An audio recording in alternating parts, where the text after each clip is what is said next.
بسم اللہ الرحمن الرحیم۔ اب سوال ایک چھوٹا سا ہے، آمین کیسے کہنے ہیں؟ حدیث کے الفاظ ہے مد بها صوتہ، اور دوسری روایت ہے رفع بها صوتہ۔ آپ آمین کہتے ہوئے آواز بلند کرتے ہیں، اونچی آواز سے کہتے ہیں۔ مد بها صوتہ، آپ آواز کو لمبا کرتے ہیں۔ اور اس روایت کی شرح میں بھی جو شراح نے لکھا ہے اور باقاعدہ وہ نص پیش کی ہے کہ کیسے کہتے آمین۔ رسول اکرم صلی اللہ علیہ وسلم کے صحابی کہتے ہیں حتی ان لمسجد رسول اللہ صلی اللہ علیہ وسلم للجہ، صحابہ اتنی بلند آمین کہتے کہ اللہ کے رسول کی مسجد گونج اٹھتی۔ یہاں فرق سمجھیے، مسجد کا گونجنا اور چیز ہے اور شور ڈالنا اور چیز۔ ہاں تھوڑے سے اس بات کو سمجھیے، یہ نہیں ہے وَلَا الضَّالِّينَ امام نے کہا، ایک امام سے پہلے کہہ رہا آمین، ایک امام کے ساتھ کہہ رہا ہے، ایک سارے جب ختم ہو گئے تو اس کو اس وقت یاد آیا۔ نہیں، اکٹھے آمین کہیں، یا تو امام کے بعد آمین کہیں، اذا امن الامام فامنوا، اور دوسری روایت میں آتا ہے کہ ہاں تم امام کے ساتھ بھی کہہ سکتے ہو، لیکن امام سے پہلے نہ کہو۔ انما جعل الامام لیؤتم بہ، صحیح بخاری کی روایت ہے، امام کو امام اس لیے بنایا گیا ہے کہ اس کی اقتداء کی جائے۔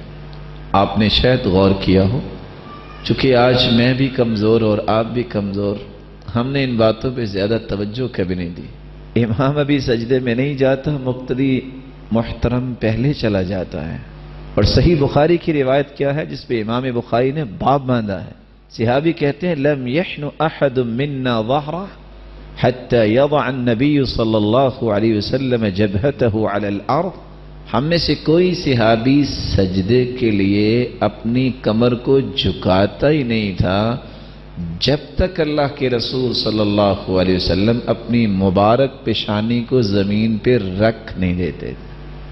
یہ بات سمجھنے والی ہے، اس لیے یہ آمین چھوٹا سا لفظ ہے، اس کا معنی ہے اللہم استجب دعاءنا، اے اللہ ہماری دعاؤں کو قبول فرمانا۔ اور امام جب آمین کہے تو تم بھی کہو۔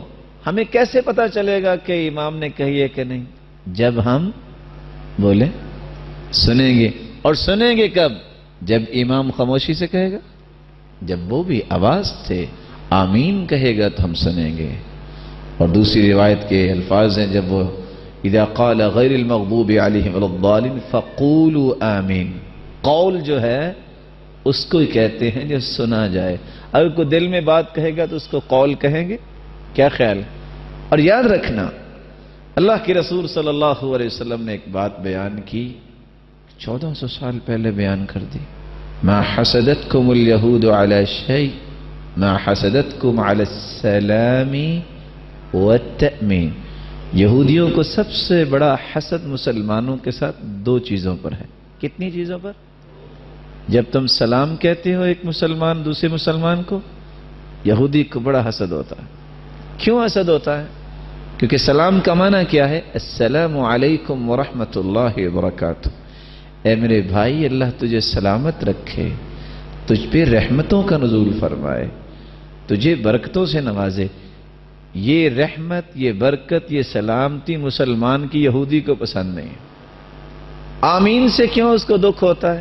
کیونکہ آمین کا معنی یہ ہے اہدنا الصراط المستقیم، اے اللہ سیدھا راستہ دے دے، صراط الذین انعمت علیہم، ان لوگوں کا راستہ ہمیں عطا فرما جن پر تو نے انعام کیا۔ اور اللہ تعالیٰ نے انعام کن لوگوں پہ کیا؟ اولئک الذین انعم اللہ علیہم من النبیین والصدیقین والشہداء والصالحین وحسن اولئک بك رفيقا.